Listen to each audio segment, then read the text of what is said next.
Yo, what's up YouTube? And in this video we gonna be looking at Vanquish Souls. Bust them up.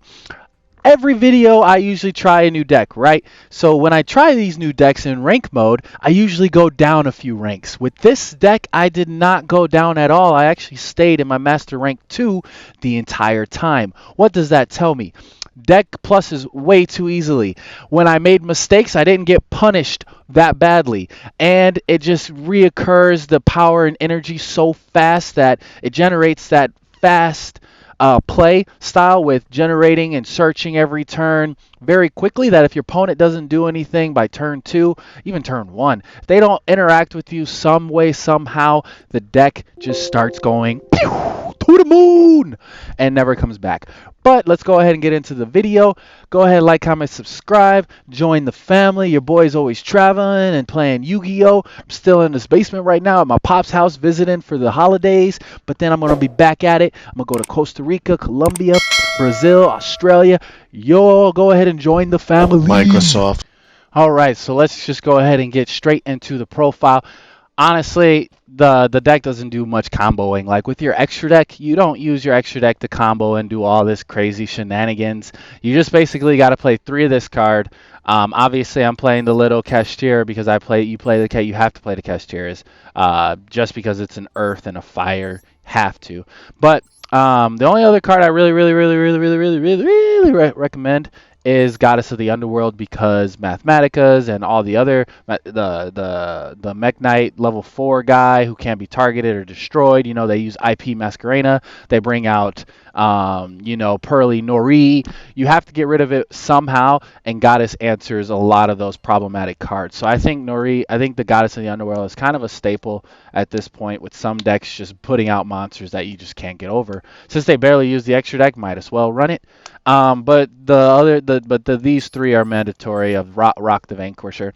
As for the main actually for the deck, this guy you can put at 2. Mad Love, you can put at 2. The only reason I have 3 is because I crafted 3 before doing my research, and don't need 3. I was playing it. You don't need it. I'm not going to cut it yet because obviously I made it, so I might as well use it. So I'm not going to cut it yet. We'll see.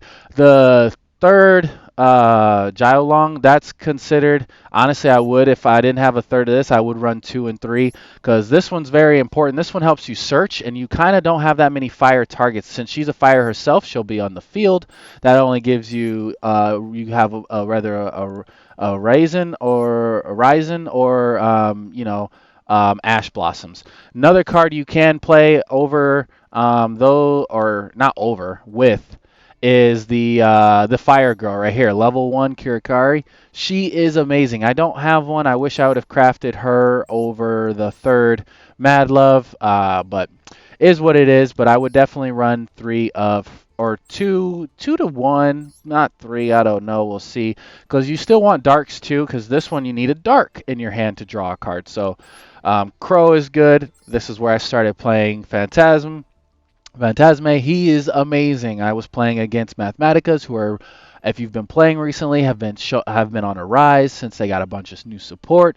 They have been doing really well. So being able to play, I actually had a duel where I summoned him when he had 3 link monsters on the field, drew 4, shuffled 3 back, and then one of those that I drew was Nibiru. Then I Nibiru'd him, and it was GG. Amazing synergy with the deck. I don't know if I would consider playing 2. I did like when I had it in that opening hand that it proved to be very beneficial, so maybe still consider him at 2 or something like that over the Ghost Ogre. Ghost Ogre is just in here because you do draw a lot of cards, and I would like to play more hand traps, and I have a Ghost Ogre over Effect Veiler. But I would definitely 100% take this out, which I'm going to probably take it out for maybe another Karakuri. This is my first real analysis at this deck, and it's very powerful. It's very, very good. This trap card is busted. Snow Devil, you want to make sure you have that. Use it. If you run Pot of Desires, because I have seen people running Pot of Desires, if you run Pot of Desires, you got to run this at 2 or 3, because you don't if you lose that copy, or search it before you play it, which usually that's what most people do. However, sometimes in certain situations, you got to play the card first before you can even search. So just keep that in mind. This one's a good one. It just helps you keep summoning, and if you got to go in your extra deck, helps you to get there too. Um, this card, the Durindal, this actually I was considering maybe bumping up to 2 because it is definitely just a Rhoda for your best card in the deck. So Rhoda's at 1. Why this makes a 2. If I played another one, I would have 3 Rhodas for my Ryzen, which Ryzen is just that OP that it's really worth considering. And plus, if you're going second, you can just attach it to your opponent's monster, then destroy it and get a search with Ryzen and not even use your normal summon up. To resolve it. So super super good card. I liked it in this, but it's pretty consistent right now. I have ran into the problem of not having enough fire monsters, so to resolve this effect, which you really want to resolve this effect. So kind of hinders you from that, but it's really not a combo heavy deck. You do the same thing every turn. You make him, you get Ryzen back, you summon Ryzen, you make him, you get it back, you special her, you search him, you special him, you draw a card, and then you do that on your opponent's turn. But next, with Ryzen, you search your Caesar, then you pop cards, and with Vanquisher, you wait for your opponent to summon a monster, then you special Ryzen in that same column. If it's a problematic monster, just get rid of it right away. If it's not, you don't care. Maybe you'll even wait for them to summon something that they're going for, and then pop that. But then at that point, you're also going to search Caesar eventually off of either Jiaolong or Ryzen. Search it, then special, and then pop another card. So honestly, the deck is pretty OP. It's hasn't proved to me to be a hard deck to play yet at all. Given the fact that I'm playing against other people who've been mastering their decks, I play this deck for my first time and I still stay in my same rank. And I probably played like 10 duels. I was going up and down.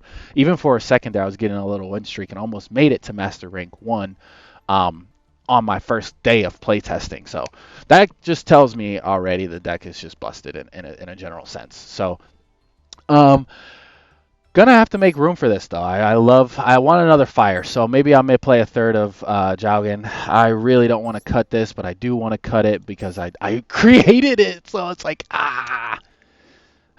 but I might have to bite the bullet on that and just get rid of it and just play a third Jiaolong, just because you want to have more fires in your deck.